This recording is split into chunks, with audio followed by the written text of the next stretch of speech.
voilà le leader de la génération sur Dakar Buzz Pape maa ngi lay nuyu. waaw maa ngi fay waa Dakar Buzz yëpp ñi koy seetaan partout dans le monde maa ngi leen di remercier maa ngi leen di fay bu baax. jaajëf léegi lu ma la bëgg a njëkk a laaj rek mooy sa li nga quitté Prince Art dégg nañ la jàmm ak salaam la dara amul seen diggante mais est-ce que nga quitté Prince Art du nekkul loo xam ne nii dana yàq dara ci sa carrière musicale wala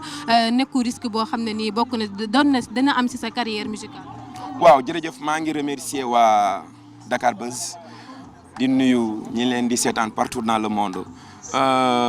bon je pense que ni tey su ma quitté Prince Art amul risque parce que pour man liggéey rek moo am solo te dama jóg foofu pour gën a bëgg a avancer te avancement liggéey rek moo koy joxe donc jóge bi ma fa jóge aussi jóge jàmm la ak salaam ndax ñoo nekkal 19 ans bientôt 20 ans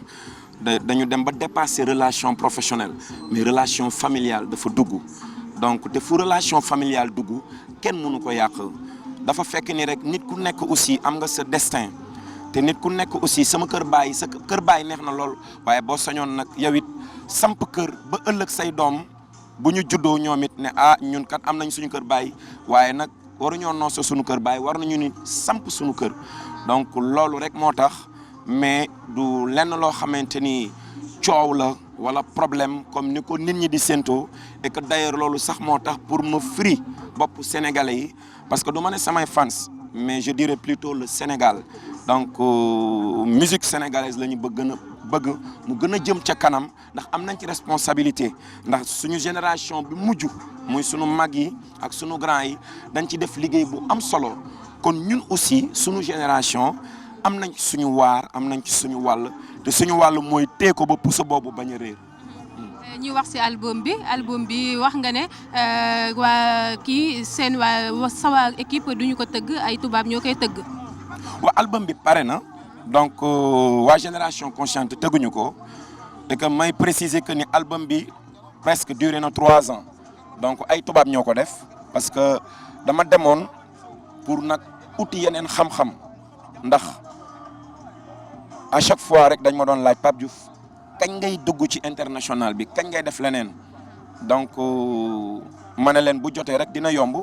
mbalax la ñu am te mbay ci sa weewu tànk donc yàlla dogal na nag Sénégal ci mbalax amatul lu may prouver donc depuis 95 mbalax laay def kon jot na nag tey ma dugg sur le plan international ak ni ma fa war a duggee ak li ma war a génnee donc loolu moo waral 3 dernières années yëpp donc ñi ma daan produire Sénégal mu wàññeeku samay proche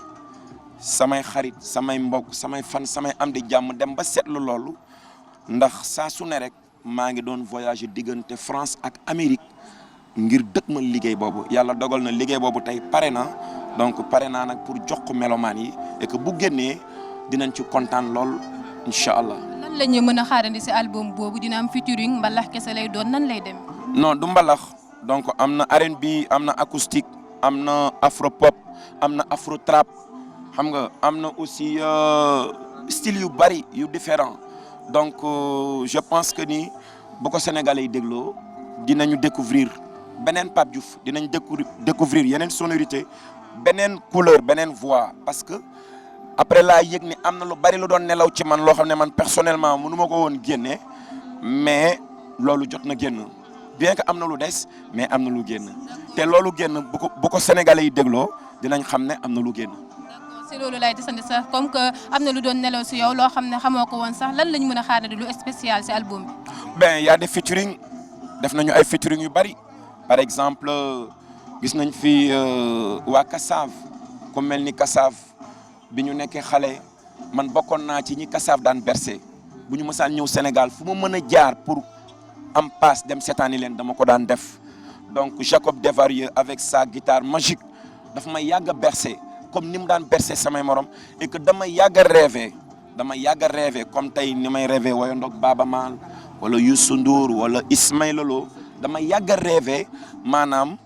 def ak moom dara donc avec sa voix vraiment magique donc ku mel ni moom def nañu featuring ku mel ni tey Fally Ipupa c'est un grand monsieur donc vraiment ku ne xam na ko sur le plan international donc muy sama doom ndey moom tamit jàpp ci projet bi def nañu featuring man ak moom bu tudd Elle est à moi am na benn rappeur bu mag bu ñuy wax Esprit Noir donc sénégalais yi xam nañ ko bu baax c'est un sénégalais bu basé wu en France bu am nag talent wax dëgg yàlla bokk na ci album bi Awa et Manu moom aussi bokk na ci album bi donc nga gis ku mel ni tey arrangeur bi ñu naan ko Alias nga xamante ni tey arrangé na ñoom Cheikh Khaled ay ndaanaan yoo xamante ni tey sur le plan international dañu confirmer def ay disque d'or donc kooku moo arrangé sama musique nga xamante ni lu Fally woy Fally Ipupa lu mu woy Alias moo ko def musique bi wala mu def mix bi donc kooku ndaanaan la nga jël tey beneen big maker bu mel ni Christopher un congolais boo xamante ni aussi il est pétri de talent donc def na ay Naza ay K-Black xam nga donc artistes yu mag yoo xamante ni tey sur le plan international wane nañ seen preuve donc man ñooñu laa liggéeyal ci album bi et que je pense que bu loolu génnee vraiment ak yeneen yoo xamante ni sax c'est des surprises yoo xam ne way naa ko dinañ ko gis. am na benn boy aussi boo xam ne actuellement France mi ngi jóg bu baax mi ngi jóg grave ñu ngi ko naan Moms c'est un sénégalais di def afro trap mais kooku li ci gën a neex mooy daf ma yàgg bëgg bi mu nekkee xale donc Moms boobu na ko sénégalais yi bàyyi xel mi ngi ñëw am na lu nu def donc Sorale boy waa Sorale di ay xale sénégalais ay sëtu du Ndiaye Coumba Rose ñoom it di ay artistes yu nekk France di def liggéey bu am solo xale yooyu aussi bon may naa leen chance woyandoo ak ñoom ñu def aussi morceau boo xam ne je pense que ni morceau boobu ma def ak ñoom son boobu amul son bu ko dàq ci album bi vraiment macha allah. loolu yan projet la sénégalais yi mën a xaarandi si Pape Diouf. mais bari na parce que sànq ci conférence de presse bi je pense que Dakar Buzz ñu ngi fa woon déroulé nañ leen suñu calendrier ba septembre 2020 on est booké donc on a 76 dates à faire avec Universal. Fii aussi on a beaucoup de dates à faire war nañu dem Maroc le mois de septembre 2020 war nañu entamer suñu tournée américaine suñu grand bégué bi nga xamante ni kale nañu date bi ba pare dinañ ko def le 4 avril suñu jour indépendance et que li tax ñu bëgg ko def moment boobu dañu bëgg album bi génn artistes internationaux yi nga xamante ni invité nañ leen ci album bi ñu mën a ñëw ñu invité leen parce que le 4 avril vraiment dañu bëgg Sénégal Dakar vraiment nekk en fête. ndax bés boobu mooy sunu bésu indépendance di remercier aussi suma grand yi nga xam ne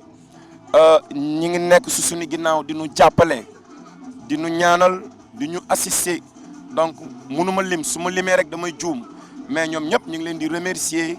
di leen ñaanal di leen gërëm di leen sant. su album bi question bi balaa ma laa ba rek du sama question nag internet Dakar Buzz ñoo koy laajte Pape Diouf kañ lay takk ñaareel. man du ma mës a takk ñaareel man benn galant madame tëj na caabi ji sànni ko. bés bu nekk rek ak la cay war a xew pour gàttal wax bi rek